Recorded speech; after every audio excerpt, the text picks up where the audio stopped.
નમસ્કાર. દિવસભરના તાજા સમાચારોમાં તમારું સ્વાગત છે. તમારી સાથે હું છું પિનલગીરી ગોસ્વામી. સમાચારો વિસ્તારથી જાણીએ એ પહેલા મહત્વના સમાચારો ઉપર એક નજર.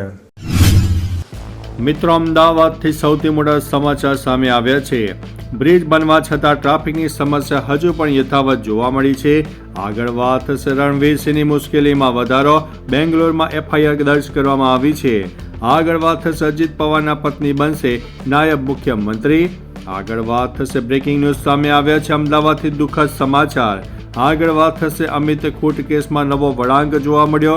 ત્યારે વાત થશે નોઈડા કેસમાં SITનો મોટો ધડાકો સામે આવ્યો છે. આગળ વાત થશે એક જ સપ્તાહમાં સિંગ તેલમાં 150 રૂપિયા મોંઘું થયું છે. ત્યારે વાત થશે દિલ્હી પોલીસની મહિલા કમાન્ડોની હત્યા કરવામાં આવી છે. હવે મિત્રો સમાચારો વિસ્તારથી. દિલ્હી પોલીસની સ્વાટ મહિલા કમાન્ડો કાજલની તેના જ પતિ અંકુર દ્વારા ઘરેલુ વિવાદમાં હત્યા કરવામાં આવી. હુમલામાં ગંભીર રીતે ઘાયલ થયેલી કાજલે હોસ્પિટલમાં 5 દિવસ સુધી જીવન અને મરણ વચ્ચે ઝોલા ખાધા બાદ અંતિમ શ્વાસ લીધા. દિલ્હી પોલીસે આરોપી પતિની ધરપકડ કરીને તેના વિરુદ્ધ હત્યાનો ગુનો નોંધ્યો છે. દેશનું રક્ષણ કરનાર કમાન્ડોનું ઘર આંગણે જ કરુણ મોત થતાં પોલીસ બેડામાં શોકની લાગણી પણ પ્રસરી ગઈ છે. અન્ય મહત્વના સમાચારની વાત કરીએ તો એક જ સપ્તાહમાં સિંગ તેલ 150 રૂપિયા મોંઘું થયું છે. રાજકોટમાં ફરી એકવાર ખાદ્ય તેલના ભાવમાં ભડકો જોવા મળ્યો છે. સિંગ તેલના ભાવ 20 રૂપિયા અને કપાસિયા તેલમાં 10 રૂપિયાનો વધારો ઝીકાયો છે. છેલ્લા એક જ અઠવાડિયામાં સિંગ તેલના ભાવમાં 150 રૂપિયાનો તોતિંગ વધારો નોંધાયો છે. આ ભાવ વધારા બાદ હવે સિંગ તેલના નવા ડબ્બાનો ભાવ 2885 થી લઈને 2935 ઉપર પહોંચી ગયો છે. જ્યારે કપાસિયા તેલના ડબ્બાનો ભાવ 2340 થી લઈને 2380 રૂપિયા નોંધાયો છે. જેનાથી મધ્યમ વર્ગ મુશ્કેલીમાં મુકાયો છે. અન્ય મહત્વના સમાચારની વાત કરીએ તો નોઈડા કેસમાં SITનો મોટો ધડાકો. નોઈડામાં સોફ્ટવેર એન્જિનિયર યુવરાજ મહેતાના મોત મામલે SITએ શાસનને રિપોર્ટ સોંપ્યો છે.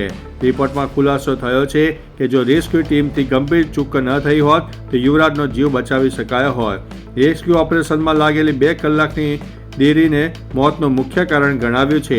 આ મામલે પ્રાધિકરણ, SDRF અને પોલીસ સહિત 1 ડઝન અધિકારીઓ સામે કડક કાર્યવાહી અને સસ્પેન્શનની તૈયારીઓ શરૂ કરવામાં આવી છે. અન્ય મહત્વના સમાચારની વાત કરીએ તો અમિત ખૂટ કેસમાં નવો વળાંક આવ્યો છે. અમિત ખૂટના કેસમાં રાજકોટ પોલીસને મોટી સફળતા મળી છે. પોલીસે આ કેસના મુખ્ય સૂત્રધાર મનાતા રહીમ મકરાણીની ધરપકડ કરી છે.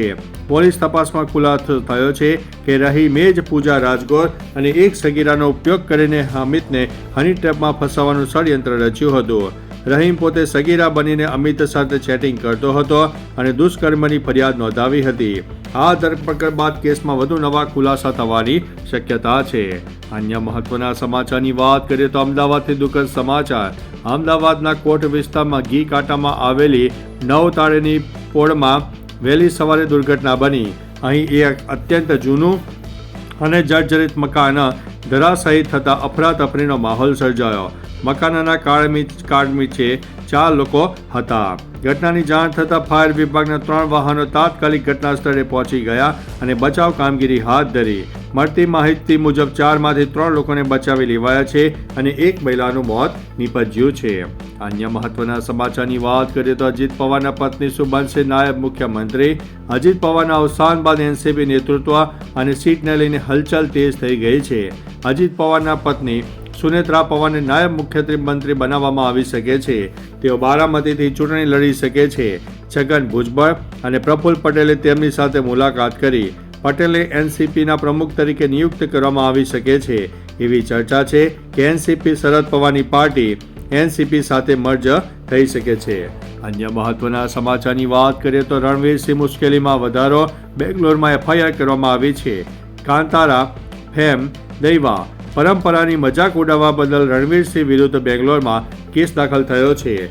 IFFI 2025માં ચામુંડી દૈવાને મહિલા ભૂત કહેવા અને પવિત્ર હાવભાવની હસી ઉડાવવાનો તેમના પર આરોપ છે. કોર્ટના આદેશથી ગુનો નોંધાયો છે.